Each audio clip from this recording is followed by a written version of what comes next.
On what the latest is so people understand the fact. And on that note, I'm reading.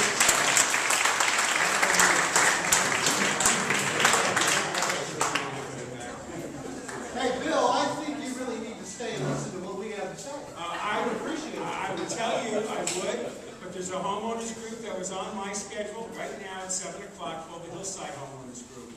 And that has been scheduled before ABC put their on. They're waiting to be there. I would love to You won't be here. Pardon me? It's a shame you won't be here. Well, I hope that you have a good meeting here. You got good people in here. Thank you. Thank you.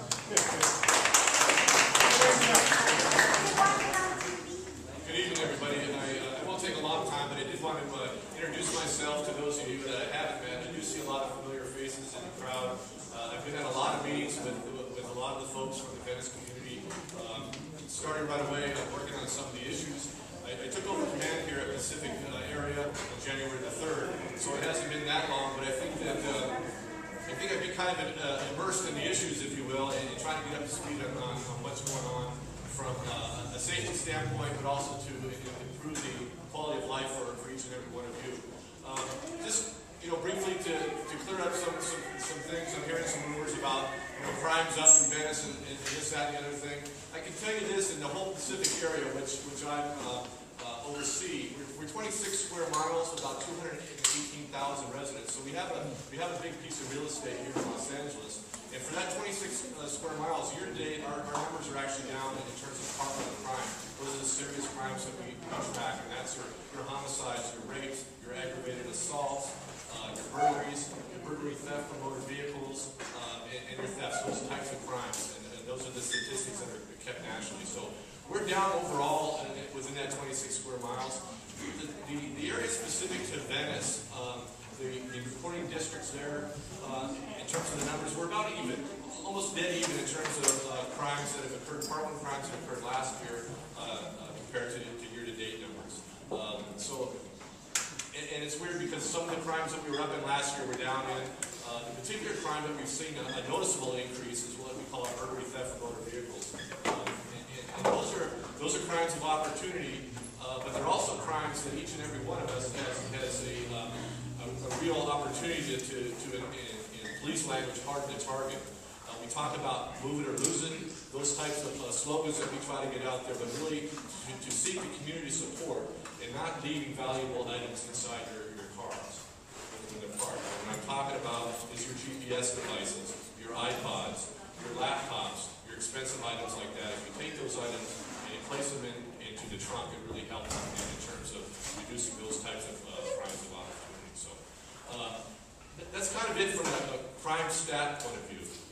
I'd also like to talk to you about some of the issues or some of the things that we're dealing with here in terms of trying to help with some of the transient-related problems in Venice.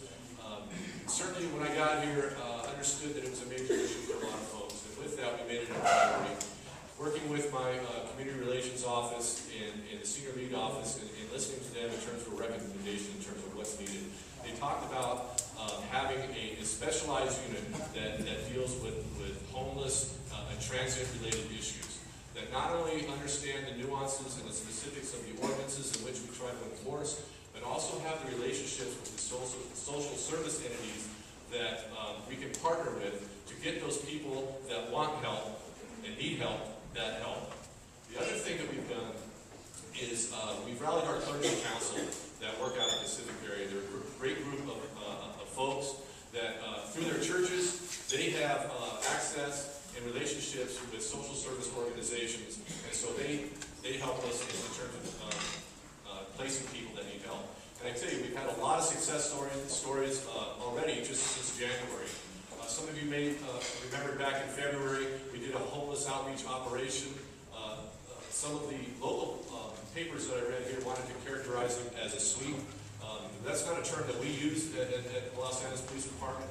It was entitled for us Operation Outreach, and that's exactly what we did. And we partnered with the social services, we partnered with the clergy council when we went and we reached out to the folks on that day. So those are some of the things that we're doing here. Those are some of the things that you're going to see in the future. And I think with that and the issues that we've been dealing with the council office, in terms of the safe parking, those types of things, I'm really encouraged by the energy and the common ground that we're finding in terms of folks that are on both sides of the issue. So I don't want to take up the whole night. If you have some specific questions for me that go to public safety, I'd be happy to stay around and answer those. Thank you.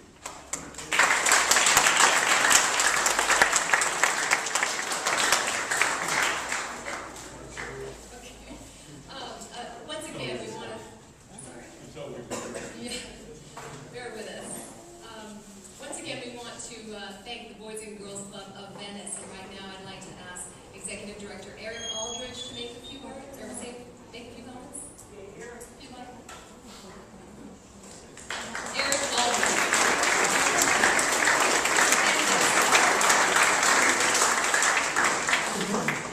And I'm not Eric Aldridge, but I'm Kathy Hessian, and I'm the board president here at the Venice Club. And I just want to thank all of you for coming tonight. We're so happy to be hosting this wonderful ABC Town Hall event, and so happy that you can come into our club. If you haven't been here, it's a wonderful, well-kept secret, I think, for a lot of people. You've driven by the building, but we're happy you're inside.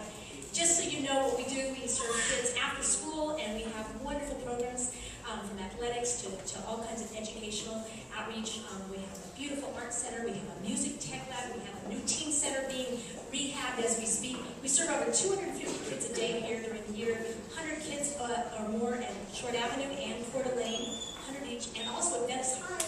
And you might see we have our wonderful Venice High students who are part of our program.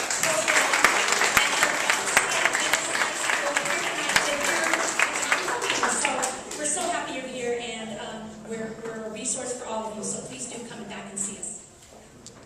Thank you, Kathy. I just want to take a quick moment to thank some people who really were instrumental in bringing this incredible event to our club and to the Venice community.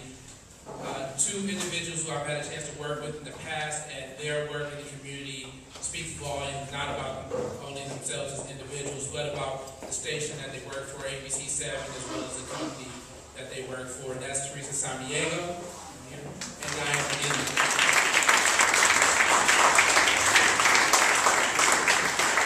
Before I turn it back over to our wonderful host, Ms. Javon Lara, who is a local resident, so she cares deeply about what happens here in the community, not only to the big people, I like to call them the adults, but also to the young people here in our community. I'd like to turn to the gentleman right behind me, Mr. Arnie Kleiner, and give him his official, anytime you want to come back to the Boys and Girls Club of Venice, pass through the front desk, give him your club card that says Kleiner, Arnold, track ID number 008355. Officially a member. Welcome to the Boys and Girls Club.